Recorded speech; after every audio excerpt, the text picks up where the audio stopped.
Asia ఖండంలోనే అతిపెద్ద గిరిజన జాతర అయినటువంటి తెలంగాణ కుంభమేళాగా ప్రసిద్ధిగాంచినటువంటి మేడారం మహాజాతర జనవరి చివరి వారంలో జరగనుంది. ఇప్పటికే జాతరను పురస్కరించుకొని ముందస్తుగా భక్తులు పెద్ద ఎత్తున తరలి వచ్చి ఆ తల్లులను దర్శించుకుంటున్నారు. ముందుగా మేడారం మహాజాతరకు వెళ్లే భక్తులు ఇక్కడ ములుగు సమీపంలో ఉన్నటువంటి గట్టమ్మ తల్లిని దర్శించుకొని ఆనవాయితీగా వస్తుంది. ముందుగా ఇక్కడ గట్టమ్మ తల్లిని దర్శించుకున్నాక మేడారం వెళ్ళి అక్కడ ఆ తల్లులను దర్శించుకున్న పరిస్థితి.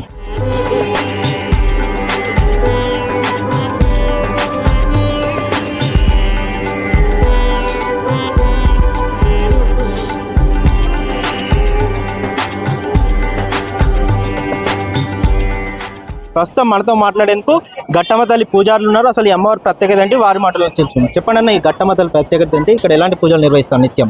న్యూస్ ఐటీ ఎలక్ట్రానిక్ మీడియా మిత్రులందరికీ శుభాకాంక్షలు. ఆసియా ఖండంలోనే అతిపెద్ద మహాజాతర శ్రీ సమ్మక్క సారలమ్మ జాతరను పురస్కరించుకొని ములుగు గట్టమ్మ దేవాలయం వద్ద మరి ఈ యొక్క ఆదివాసీ నాయకపోడు ఆచార సంస్కృతి సంప్రదాయాల ప్రకారము ఈ యొక్క పూజలు నిర్వహిస్తున్నాము. మరి మేడారం మహాజాతరను చుట్టూ ఉన్న 7 ఘటమ్మ తల్లులు ఉండడం జరుగుతుంది.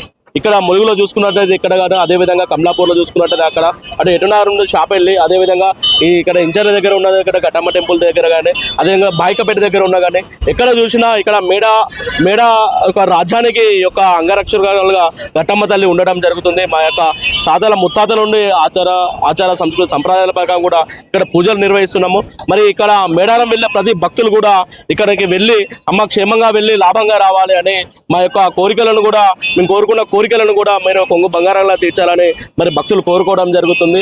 ఈ యొక్క ఆ మేడారం మహాజాతరను పురస్కరించుకొని ఘట్టమ్మ తల్లి వద్ద ఇక పూజలు నిర్వహిస్తాము. మరి ఇక్కడ ఎదురుపిల్ల పండుగను కూడా మేము నిర్వహిస్తున్నాము.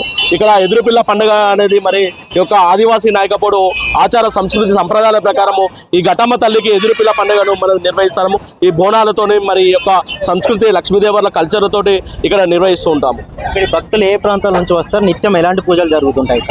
నిత్య పూజలు అంటే మేము బ్రాహ్మణ కల్చర్ కాదు, మనది ఆదివాసీ కల్చరు. మేము బండారి మాత్రమే ఇక్కడ అమ్మవార్లకు అమ్మవార్లకు పూజ చేసిన బండారి మాత్రమే ఈ భక్తులకు పెట్టడం జరుగుతుంది. అమ్మవారి గాజులు కానీ, నిమ్మకాయలు కానీ, కొబ్బరికాయలు కానీ, అదేవిధంగా బండారి మాత్రమే మేము ఇవ్వడం జరుగుతుంది. మరి పూజా విషయంలో మీకు వచ్చినట్టయితే ప్రతిరోజు ఉదయాన్నే మరి పూజారులందరూ కూడా పూజారులందరం కూడా ఒక 100 మందికి పైగా పూజారులు ఉంటాము. ఈ ప్రతిరోజు పూజారులు వస్తారు. పూజారులు అమ్మవారికి స్నానం చేయించిన అనంతరము, అమ్మవారికి శుభ్రత చేయించిన అనంతరము మరి ఇక పూజలు నిర్వహించడం జరుగుతుంది హారతులతోటి. అదేవిధంగా బండారిని అమ్మవారికి సమర్పించిన తర్వాత ఆ బండారిని ప్రతి ఒక్క భక్తులు కూడా పెట్టుకోవడం, నుదురిపై పెట్టడం జరుగుతుంది.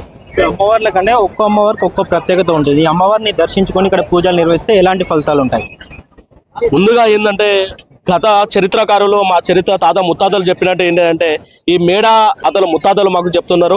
నేటి వరకు కూడా ఇప్పుడు చూసుకున్నట్లయితే మీరు చరిత్రను చూసుకున్నట్లయితే కూడా మేడ రాజ్యం అయితే ఏదైతే ఉన్నదో ఆ బౌండరీల చుట్టూ మొత్తం కూడా ఈ యొక్క 7 ఘట్టమ్మ తల్లులు ఉండడం జరుగుతుంది. ఆ 7 ఘట్టమ్మ తల్లులు అంటే గతంలో చరిత్ర మనకు ఏమి రాజులు అయినా కూడా అక్కడ పరిపాలించిన వాళ్ళు ఎవరైనా కూడా ఇక్కడ అనుమతి తీసుకున్న తర్వాత మంచి అయినా చెడు అయినా కూడా మరి ఆ మేడ రాజ్యంలోకి వెళ్ళడం అనేది జరుగుతుంది. ఆ మేడ రాజ్యంలోనే ఇప్పుడు సమ్మక్క సారలమ్మని ప్రతిగా నిలవడం జరిగింది. మరి ఆ విధంగా ఇక్కడ అమ్మవారుల చరిత్రగా మాకు తెలియజేయడం జరిగింది మా తాత ముత్తాతలు కూడా, పురావస్తులు కూడా.